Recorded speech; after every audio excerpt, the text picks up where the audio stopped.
Good morning, student. Welcome you in class 8. This is the first part. In this part, we are going to study about effect of the land revenue policy. ठीक है, हम इस topic में देखेंगे कि किस तरह जो land revenue policy different time पे डिफरेंट गवर्नर जनरल के द्वारा जो इंट्रोड्यूस की गई थी। आपने देखा permanent settlement, ryotwari, Mahalwari system. तो ये बार बार जो सिस्टम बदले गए थे रेवेन्यू कलेक्शन के लिए, तो इसका इफेक्ट यहाँ पर क्या हुआ है। ठीक है, तो देखिए जो पब्लिक थे, कॉमन पब्लिक, उनके ऊपर ये इस तरह पॉलिसियों का असर क्या रहा था। देखिए, the revenue policy of the British turn the rural economy upside down. देखिए, लगातार उनकी जो पॉलिसियाँ रही है इकोनॉमिक पॉलिसी, इसके कारण अपसाइड डाउन रहा है। इकोनॉमिक जो आर्थिक तौर पे काफ़ी डाउन रहा है। स्पेशली हर बार पॉलिसी बनाई गई तो उसका कहीं ना कहीं बेनिफिट ब्रिटिशर्स को ही मिला था और जो कॉमन पीपल था उनके इंटरेस्ट के खिलाफ ही रहा था। The condition of peasant become miserable and there were no welfare measure to give their relief. देखिए, यहाँ पे हर बार उनकी कंडीशन बहुत ही बुरी, दयनीय होती गई और उनको यहाँ पे किसी तरह का कोई फ़ायदा नहीं हुआ और उनके वेलफेयर के लिए कोई कदम नहीं उठाए गए थे ताकि इनको कुछ रिलीफ हो, आराम हो। ठीक है, and important development was the emergence of money lender as powerful class. और दूसरा जो इम्पोर्टेंट फैक्टर रहा यहाँ पर कि जो मनी लेंडर थे, जो सेठ साहूकार थे, जो पैसा देने वाले जमींदार लोग, वो काफ़ी पावरफुल बन गए थे in rural society and economy.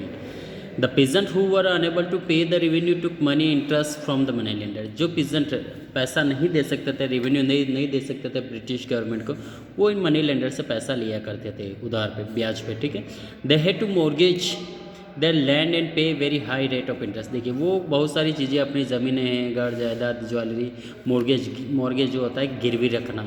ठीक है, मीन्स अपनी जो जायदाद प्रॉपर्टी किसी को देकर अपन पैसा लेते हैं तो वो मॉर्गेज कहलाता है।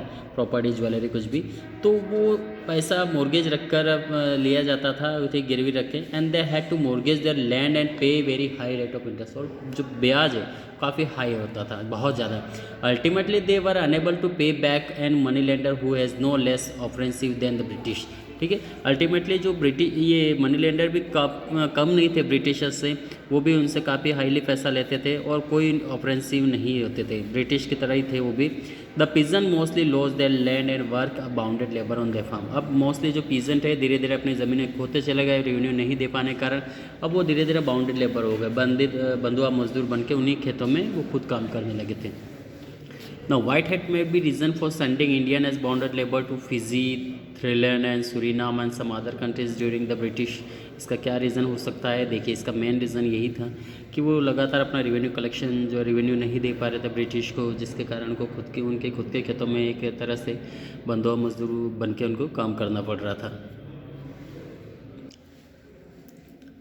Commercial of the agriculture. अब देखिए, commercial agriculture, this was yet another result of British economy policy in India toward the end of 18th century. देखिए, यहाँ पे दूसरा रिजल्ट रहा है इकोनॉमिक पॉलिसी का इंडिया में toward the end of 18th century. जब 18th सेंचुरी खत्म हो रही थी, यहाँ पे दूसरा रीजन रहा है इकोनॉमिक पॉलिसी रही है commercial agriculture. The commercial agriculture होता क्या था? देखिए, the commercial agriculture of agriculture means that the agriculture crops goods are produce by peasant for sale. देखिए, जो फसलें किसानों के द्वारा सिर्फ मेन पर्पस सेलिंग के लिए जो उगाई जाती थी, इनको कमर्शियल क्रॉप कहा गया। The market and not for their own consumption. वो अपने खुद के कंजप्शन के लिए नहीं लेकर वो सिर्फ बेचने के लिए ही लगाई जाती थी। Commercialization of agriculture in India began during the British rule. और ब्रिटिश रूल के दौरान ही ये कमर्शलाइजेशन स्टार्ट हो गया था भारत में। द पीजेंट हैड टू पे रेवेन्यू इन ए कैश। देखिए, जो पीजेंट होते थे, किसान थे, उनको पे जो रेवेन्यू था वो पैसा रेवेन्यू कैश में देना पड़ता था।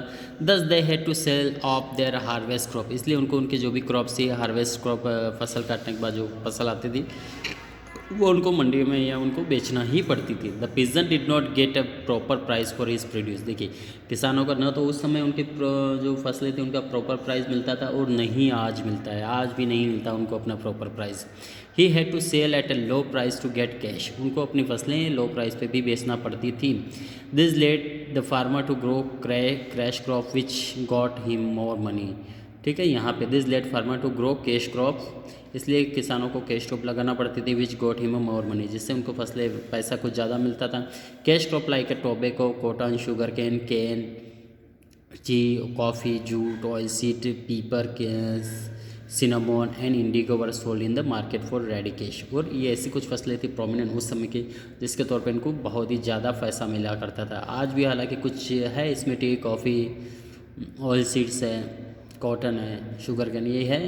ठीक है। लेकिन इंडिया, हाँ, लेकिन अपने यदि सेंट्रल इंडिया की बात करें तो यहाँ पे देखिए जो अपन देखते हैं गार्लिक है, सोयाबीन है, ये प्रोमिनेंट कैश क्रॉप बन गई यहाँ पे। The peasant resorted to growing the instead of food crops to fill the demand of cash। अब उनको फूड क्रॉप्स की बजाय वो इस तरह की कैश क्रॉप्स लगाना बेटर पसंद करते थे, क्योंकि उनको पैसा मिलता था जिससे वो रेवेन्यू आसानी से पे कर पाते थे। And there was a change from cultivation for sales consumption to for the market from grain to cash. अब ग्रेन से कैश की ओर बढ़ गए थे। नेक्स्ट आता अब यहाँ पे द ईस्ट इंडिया कंपनी। देखिए जो ईस्ट इंडिया कंपनी था वाज अ ट्रेडिंग कंसर्न, वो सिर्फ ट्रेडिंग कंसर्न थी, मीन्स व्यापारिक कंसर्न, व्यापारिक उद्देश्य से भारत आई थी। They encourage commercial agriculture by forcing the farmer to grow cash crop. अब वो लगातार यहाँ पे इंडियन फार्मर को फोर्स कर रही थी कि वो कैश क्रॉप्स लगाएं, ठीक है, क्योंकि उसको तो व्यापार करना था। So forcing farmer to grow cash crops like cotton, sugar cane, indigo etc। This they bought a very low price from the farmer and exported to England and reaped huge profit। और वो यहाँ से जो फसलें cash crop लगाते थे इनसे बहुत ही कम प्राइस में ये सारी कैश क्रॉप जो फसलें खरीदते थे, बॉट खरीदते थे, है ना, बॉट मीन्स होता है खरीदना, यहाँ से तो खरीदते थे और उनको इंग्लैंड बेच दिया करते थे और वहाँ पे बहुत ज़्यादा रिपीड ह्यूज प्रॉफिट, बहुत प्रॉफिट कमाया करते थे। अब देखिए नेक्स्ट जो आता था Indigo cultivation. Indigo is a natural blue die originally. देखिए एक नेचुरली ब्लू डाई थी originally extracted from the Indigo and what plants. देखिए इंडिगो और वॉट प्लांट्स था, उससे निकाला जाता था। The climate of India was well suited for Indigo plant cultivation. और यहाँ का भारत का जो क्लाइमेट है, जलवायु